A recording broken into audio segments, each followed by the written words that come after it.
বন্ধুরা, আজকে একটা রেসিপি শেয়ার করলাম। রেসিপিটা আমার খুব ভালো লেগেছে, তাই করে আমি এটা শেয়ার করলাম।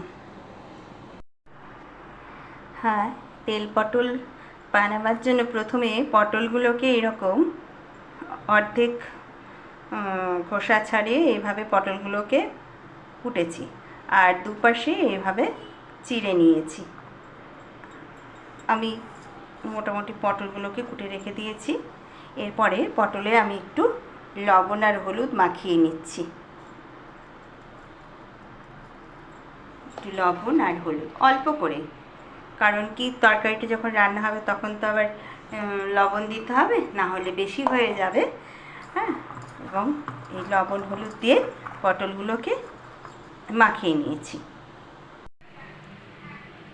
কড়াইতে একটু সর্ষের তেল দিয়ে নিলাম। পটলগুলোকে একটু লাল করে ভাজতে হবে। অল্প করেই তেল নিয়েছি, কারণ পটল ভাজার পর তেলটা পুড়ে যায়, সেই জন্য সেটা মধ্যে তো রান্না করলে ভালো লাগে না, তাই অল্প তেল নিয়েছি যাতে পটল কটা ভাজা যায়।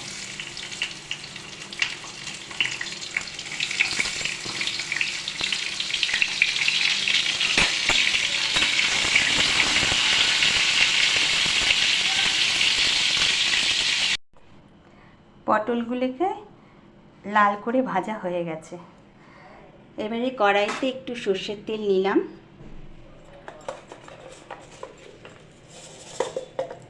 তাতে অল্প করে একটু কালো জিরে ফোড়ন দিলাম।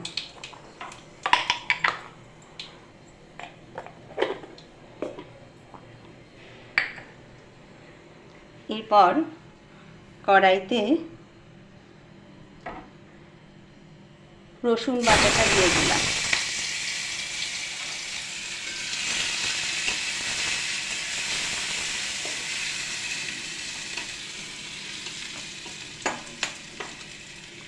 তারপরে একটু কাঁচা লঙ্কা আর আদা বাটা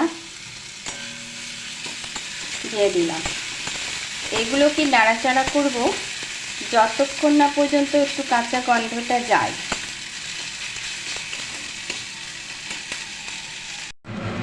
এরপরে হাফ পেঁয়াজ কুটে রেখেছিলাম, সেটা দিয়ে দিলাম।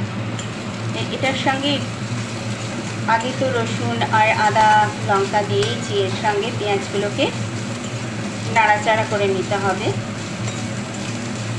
একটু বেশ ভাজা ভাজা মতো হয়, মানে কাঁচা গন্ধগুলো যেন না থাকে, সেইভাবে এটাকে নাড়াচাড়া করে নিতে হবে। পেঁয়াজ রসুন আদা সব নাড়াচাড়া করা হয়ে গেছে। এখন একটু জিরে বাটা আর আমি একটু লাল লঙ্কা বেটে নিয়েছিলাম, সেইগুলো দিয়ে দিলাম।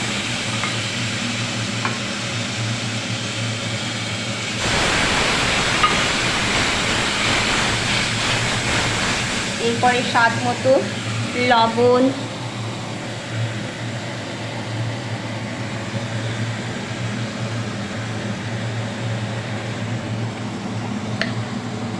হলুদ,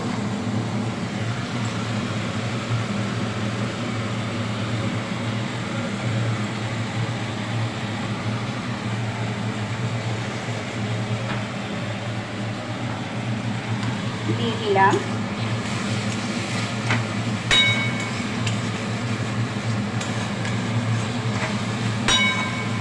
নাড়াচাড়া করতে থাকলাম।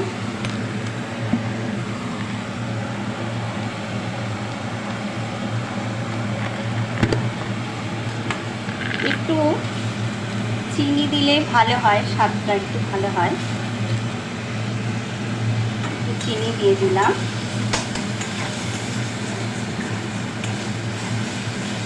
চিনি না দিলেও হয়, হ্যাঁ দিলে একটু স্বাদটা ভালো লাগে, সেই জন্যই দেওয়া। নাড়াচাড়া করে নিয়ে এবার পটলগুলোকে ওর মধ্যে দিয়ে দিলাম।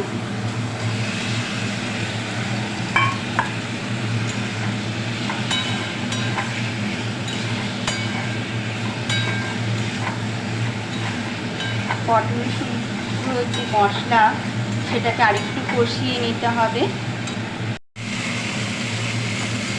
কষাচ্ছি, কষাতে কষাতে এখন তেল বের হবে, তার মানে কষানোটা হয়ে গেছে। এবারে পরিমাণ মতো জল দিতে হবে।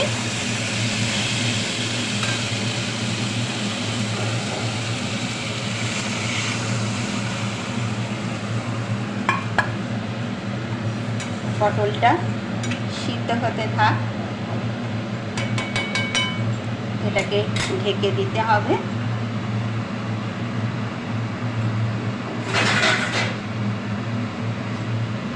ঢেকে দিলে ওটা সিদ্ধ হয়ে যাবে। আমার রান্না শেষ, মানে আমি ওটা ঝোলটা যে শুকিয়ে গেছে নামিয়ে রেখেছি।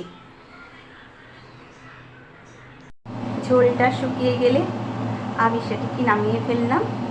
এটি গরম ভাতের সঙ্গে খুব সুন্দর লাগবে খেতে, আর কিছুই লাগবে না, এইটা দিয়ে গরম ভাত দারুণ লাগবে খেতে।